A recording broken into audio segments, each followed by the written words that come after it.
Hello United fans, welcome back to the channel. दोस्तों, Patrick Dorgu, here we go. Finally हमें left back मिल गया है जिसके लिए हम तरस रहे थे। प्राइस के बारे में बात करेंगे और एक इंटरेस्टिंग बात मैं आपको बताऊंगा कि क्यों हमें आगे प्राइस के बारे में इस प्लेयर की बात नहीं करनी चाहिए। साथ ही साथ हम बात करेंगे पॉल स्कोल्स के कमेंट्स के बारे में जो उसने रैशफोर्ड पे मारे हैं और इनियोस पे मारे हैं। बेसिकली उसने काइंड ऑफ एक ट्रूथ बॉम्ब गिराया है। साथ ही साथ दोस्तों, गर्नाचो टू नेपोली सीरियस होता जा रहा है। एडीएमी के पीछे पड़ी थी as a alternative Napoli, but Adeyemi ने नेपोली जाने से मना कर दिया है। सो अब नेपोली गर्नाचो पे डबल एफर्ट मारेगी उसको साइन करने के लास्ट के कुछ दिनों में, और यूनाइटेड वल्नरेबल है इस टाइम पे। साथ ही साथ एक क्लब जो वल्नरेबल है जिसको देख के बड़ा अच्छा लग रहा है, मैनचेस्टर सिटी।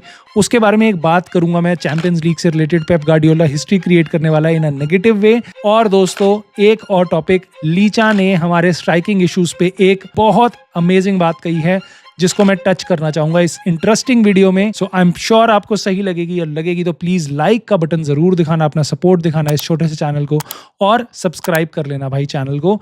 दोस्तों, एक बात आगे बढ़ने से पहले मैं और बोलूंगा थैंक यू, क्योंकि जो हमारा लाइव शो स्टार्ट हुआ है रोज शाम को, हमने पहली स्ट्रीम करी थी कल शाम को, that is kind of a hit, क्योंकि उसको आज तक मेरी कितनी भी लाइव स्ट्रीम्स में सबसे ज़्यादा व्यूज़ मिले हैं, सबसे ज़्यादा लाइक्स आए हैं। So thank you for your support. सबसे पहले देखते हैं भाई, जो हमारे प्यासे को पानी मिल गया वाली न्यूज़ है। लेफ्ट बैक मिल गया यूनाइटेड फैंस को finally. Although there is a concern कि 20 साल का लड़का है, बहुत ज़्यादा एक्सपीरियंस नहीं है, नया नया है, रॉ टैलेंट है, बट इस टाइम पे मुझे ऐसा लगता है कोई भी एक left footed left wing back हमारी टीम में आ सकता है, क्योंकि वो स्पॉट एकदम खाली है, हम तरस रहे हैं। स्ट्रेंथ उस प्लेयर की बार बार बताई जा रही है कि उसकी स्पीड अच्छी है और उसकी strength, body strength, physical ability अच्छी है। सो लेट्स सी क्या होता है, बट मैं कॉशन की तरह आपको ये ज़रूर बोलूँगा, बी प्रिपेयर्ड कि वो मिस्टेक्स करेगा। लेनी औरों ने भी करी हैं, और किसी भी यंग प्लेयर को या किसी भी नए प्लेयर को टाइम लगता है एक नई लीग में आने के लिए। वो 20 साल का लड़का है, सो बी पेशेंट। और दोस्तों, क्यों हमें बात नहीं करनी चाहिए बार बार पैसे की? बेसिकली हमारी ट्रांसफर फी है 30 मिलियन यूरो, जो ज्यादा है और 5 million euro in add ons, जो रोमानो ने कंफर्म किया है कि 5 million are tough to achieve. In any case Lecce are happy, क्योंकि उनकी आज तक की हिस्ट्री में 21 मिलियन से ऊपर का कोई सेल नहीं करी थी उन्होंने। आज उन्होंने 30 + 5 की सेल करी है, so they are happy. Player आना चाहता था तो he is happy, we are happy, क्योंकि हमें एक लेफ्ट बैक चाहिए था। एमरेमस हैप्पी, उसकी पहली साइनिंग हुई है फर्स्ट टीम की।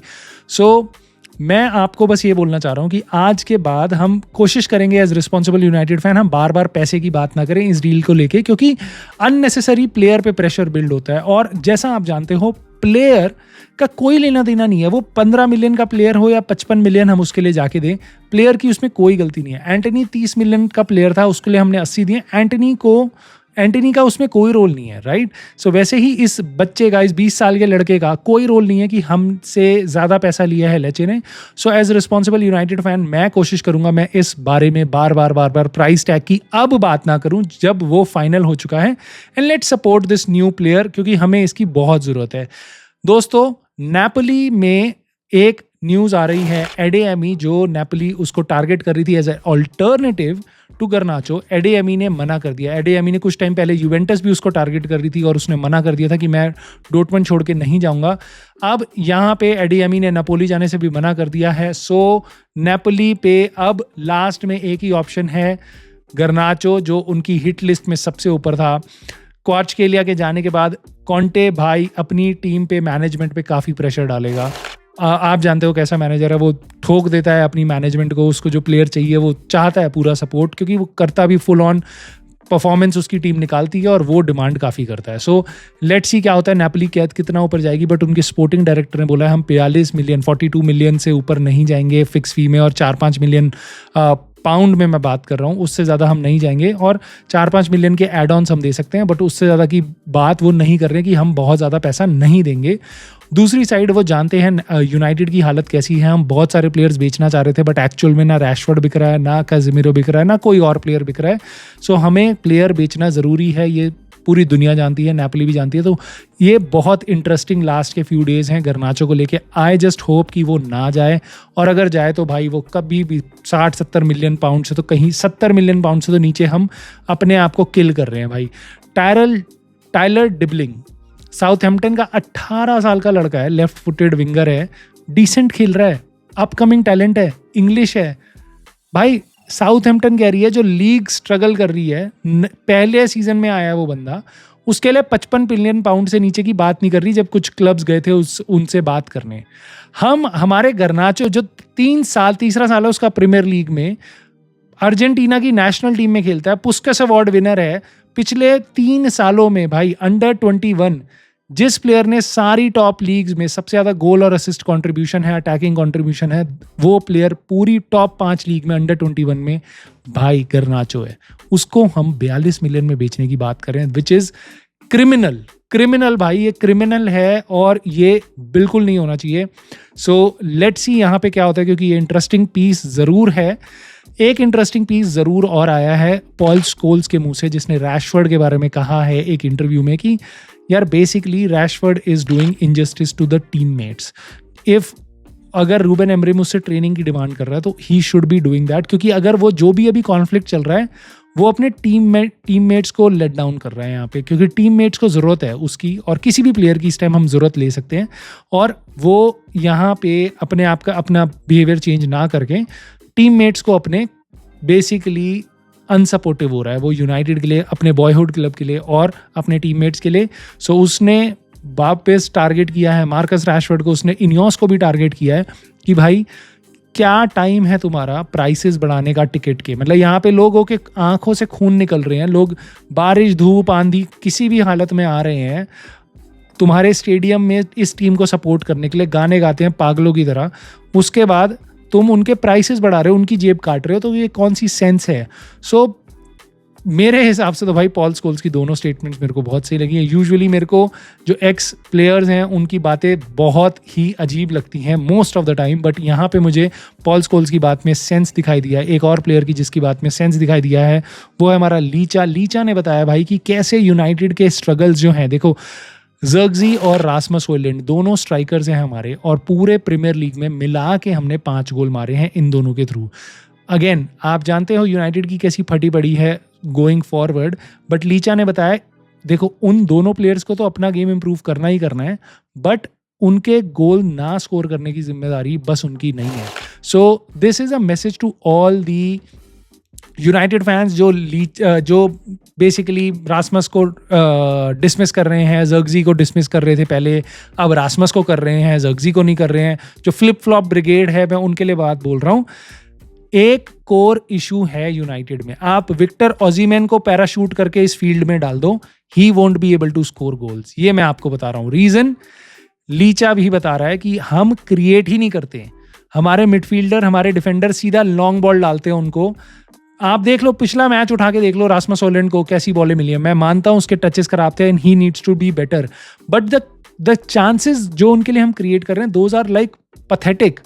बार बार एंड्रे ओनाना उसको फाइट बॉल देता है, मार्टिनेज भी बार बार बता रहा है कि भाई आप प्रीमियर लीग के जहाँ के सारे डिफेंडर्स इतने टफ होते हैं, एक आपका स्ट्राइकर खिलाते हैं हम और वो 2 डिफेंडर्स से फाइट करता है, उनको चेस करता है, फाइट करता है, which is not desirable for any striker. So हमारे को अपनी टीम को रिस्पॉन्सिबिलिटी लेनी होगी चांसेस क्रिएट करने के लिए। ये बात मैं आपको इसलिए भी बता रहा हूँ क्योंकि देखो मेरे हिसाब से अगर डोरगू सही खेलता है, अगर he is the player that we are thinking he is gonna be, वो क्रॉसेस वगैरह डाल सकता है, तो यहाँ पे हमारे लिए काफ़ी चेंजेस हो सकते हैं हमारे अटैकिंग थर्ड में, नॉट डिफेंसिव, अटैकिंग थर्ड में। अगर वो बॉम्ब फॉरवर्ड कर सकता है बार बार, और तो हमारे लिए डबल फायदा होगा। क्यों? क्योंकि हम डिएगो डेलो को राइट विंग बैक खिला सकते हैं। अब ये दोनों wing backs although they are not traditional winger जो रूबेन एमरिम चाहेगा आइडियली अपने सिस्टम में, बट ये would be an upgrade than Mazraoui on the right wing back और Diego Dalot on left wing back, जो उसकी अननेचुरल पोजीशन है, और मेज्रोई जो गोइंग फॉरवर्ड बहुत अच्छा नहीं है। उसकी जगह अब हम डोरगू और डिएगो डेलो को खिला सकते हैं, ये दोनों बॉम्ब फॉरवर्ड करेंगे और क्रॉसेस दे सकते हैं।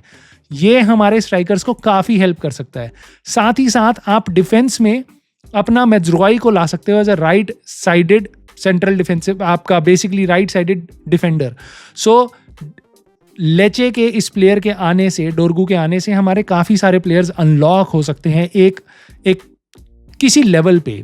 जो कि आपका डिएगो डेलो भी है, मेज्रोई भी है और साथ साथ रास्मस हॉयलैंड और ज़र्क्ज़ी भी हैं। सो लेट्स सी क्या होता है, और मे बी गर्नाचो भी है क्योंकि उसको अब काफ़ी एक सपोर्ट मिलेगा और वो ले ऑफ करेगा, तो एक उसको पता है लेफ्ट फुटेड प्लेयर आ रहा है जो धड़ाधड़ अंदर क्रॉस मार सकता है। लेट्स सी क्या होता है दोस्तों। जाने से पहले पेप गार्डियोला की हिस्ट्री क्रिएट हो सकती है। मैनचेस्टर सिटी का लास्ट गेम है, सारे टीम्स का लास्ट गेम है चैंपियंस लीग का, और सिटी इस टाइम पे 25वें नंबर पे है। जैसा कि आप जानते हो इस फॉर्मेट में लास्ट की 12 टीमें बाहर हो जाएंगी, और अगर सिटी अपना होम गेम क्लब ब्रूक के अगेंस्ट नहीं जीती, उन्होंने ड्रॉ भी कराया या लूज किया, तो वो पेप गार्डियोला की टीम पहली बार पेप गार्डियोला की हिस्ट्री में मेरे ख्याल से वो लीग से मतलब पहले नॉकआउट राउंड में जाने से पहले ही बाहर हो जाएगी। So much so for champions of England, जिनका कोलैप्स हो गया पूरा सीजन रॉड्री के जाने से। बेसिकली वो चैंपियंस लीग के पहले राउंड से बाहर हो सकते हैं अगर वो ये गेम नहीं जीते। तो उनकी जितनी नई साइनिंग्स हैं दे कैन नॉट प्ले, क्योंकि वो इस राउंड में चैंपियंस लीग के नहीं खेल सकती, क्योंकि वो सारे प्लेयर चैंपियंस लीग के ऑलरेडी इस राउंड में खेले हुए हैं दूसरे क्लब्स के साथ। सो ये इंटरेस्टिंग गेम होने वाला है मैनचेस्टर सिटी, बट बस यही है कि क्लब ब्रूग एक डिसेंट क्लब है और सिटी के होम में गेम है, तो चांसेस तो यही है कि वो जीत जाएंगे। बट अगर वो नहीं जीते तो ये एक अनप्रेसिडेंटेड चीज़ होगी जो मेरे को देख के बड़ा मज़ा आएगा।